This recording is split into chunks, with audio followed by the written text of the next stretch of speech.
안녕하세요. 계명대학교 동산병원에서 신부전과 심장이식 치료를 맡고 있는 김인철입니다. 병원에서 이루어지는 모든 치료 과정이 가치 있고 나름의 의미를 가지고 있지만 저는 심장이식 치료는 굉장히 숭고한 의미를 가지고 있다고 생각합니다. 헤어짐의 아픔을 고귀한 뜻으로 승화시켜서 꺼져가는 생명을 살리기 위한 숭고한 나눔으로 이어지게 하는 것이 장기이식의 과정입니다. 그 중에서도 우리의 생명과 직결되는 심장을 이식한다는 것은 공여자 가족들뿐만 아니라 수혜자에게도 크나큰 의미를 가집니다. 오늘 대한심장TV에서 제가 소개해드리고 싶은 분은 굉장히 특별한 이력을 가지고 있고 미국 이식학회에서 아주 중요한 역할을 수행하는 분입니다. 이분은 중환자실에서 근무하는 의사 선생님이면서 심장 이식을 받은 수혜자이기도 합니다. 의료진의 입장뿐만 아니라 이식을 받은 수혜자의 입장까지도 대변하는 역할을 아주 훌륭하게 수행을 하고 계십니다. 최근에 공여자 가족분들과 만나 건강한 심장 소리를 들려주는 감동적인 영상으로도 유명한 닥터 엘린 그레고시안과의 인터뷰 영상을 통해서 여러분들께 심장 이식 과정을 설명해드리고 생명 나눔의 중요성에 대해서도 설명해드리고자 합니다. Can you introduce yourself briefly to our Korea Heart TV viewers? Sure. So my name is Aline Gregosian. I'm currently a physician. My training was in emergency medicine and critical care medicine. Right now, I work as an ICU doctor, and I'm also an associate medical director of one of our organ procurement organizations here in California. On top of that, I happen to have a heart transplant. So because of the transplant, I'm also very involved in patient advocacy and advocacy of organ donation and transplantation.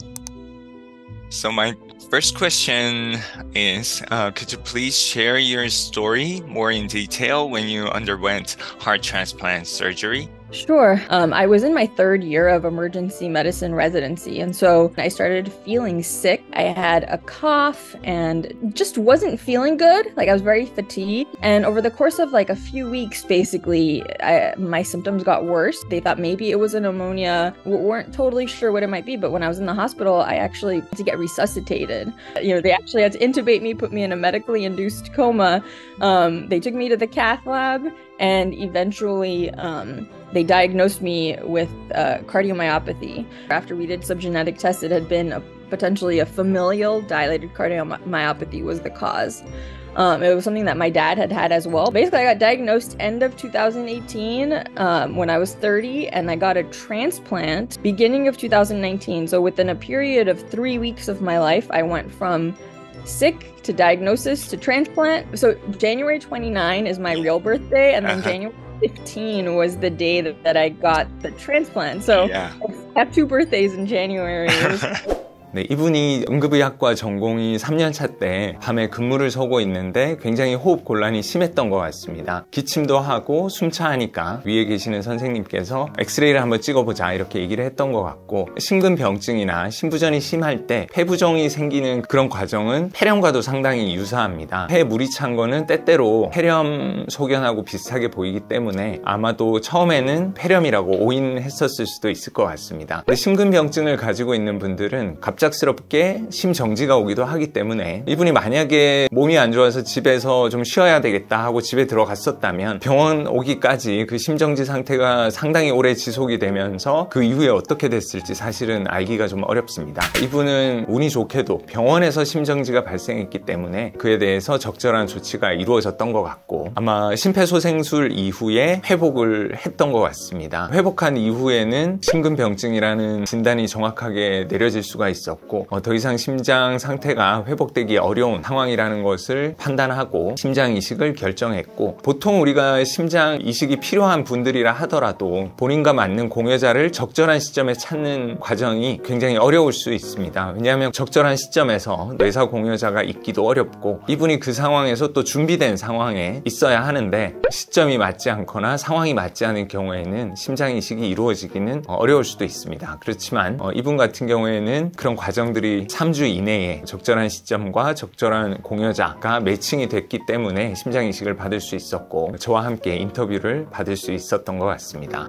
근처에 같이 일하시는 분들 중에서 조금 안색이 안 좋다든지 뭔가 심장에 문제가 있는 것 같은 위험한 징후가 보인다? 네. 그래가지고 한번 검사 받아보지 않을래 했던 이런 경험은 없어요. 병원에서 오래 일하다 보면 관상을 본다고 하거든요. 환자분들이 이렇게 들어오는 것만 봐도 아, 이분 오늘 입원해야겠다. 보자마자 아, 오늘 입원 좀 하셔야겠는데요. 이런 얘기들을 하거든요. 이분이 심장 이식 직전에 굉장히 창백하고 뭔가 안색이 좋지 않은 것을 알 수 있습니다. 아마도 그 응급의학과 윈년차 선생님께서 간파하고 집에 가는 것을 만류했을 거고, 그 덕분에 이분도 병원에서 그런 봉변을 당했기 때문에 적절한 심폐소생술과 적절한 조치를 받고 그 다음 단계의 치료인 이식까지 넘어갈 수 있었던 것 같고, 저희가 주로 보는 안 좋은 징후들은 얼굴이 창백하거나 그리고 식은땀을 좀 흘린다든지 호흡이 편안하지가 않고 굉장히 얕은 호흡을 빨리 쉰다든지, 세 가지 소견이 있다면 저희가 심장이 좋지 않거나 급박한 상황에 있다라는 것을 좀 시사하게 됩니다. 그건 진짜예요? 여기 귓볼에 주리가 있으면 네.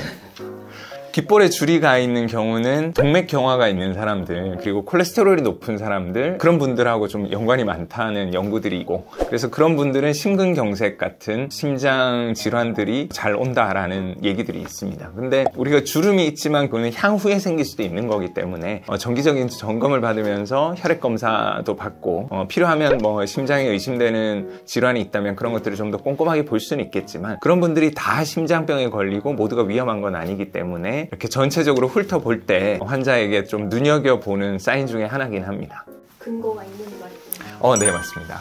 저는 이 사례를 듣기 전까지는 심근경색이다 이런 식으로 한번 쓰러지고 나서 엄청 빨리 이식받지 않으면 안 되는 줄 알았는데 3주 만에 이식을 받은 것도 되게 빠른 거라고 나오잖아요. 보통은 한 어느 정도 이해하시나요? 우리가 심장 이식을 할 때 은행에서 번호표 뽑듯이 줄을 선 순서대로 공여를 받게 된다면 위험한 상황이 생길 수도 있잖아요. 그리고 더 급한 환자가 있을 수가 있고 좀 더 기다릴 수 있는 환자들이 있는데, 급한 환자들에게는 조금 더 이식을 빨리 받도록 해주는 게 맞을 거고, 다른 치료 방법이 있거나 조금 더 기다릴 수 있는 환자들은 급한 환자들보다는 좀 뒤에 순위로 이식 공여를 또 받아도 되는 경우들이 있기 때문에 응급도라는 걸로 분류를 해뒀습니다. 중환자실에서 지금 당장 에크모 같은 심장과 폐의 기능을 대신해주는 생존 유지 장치의 도움을 받아서만 살 수 있는 분들 같은 경우에는 응급도 0이라고 해서 가장 상위의 등급을 받게 됩니다. 공여자가 발생했을 때 그분들 위주로 수혜 대상이 되기 때문에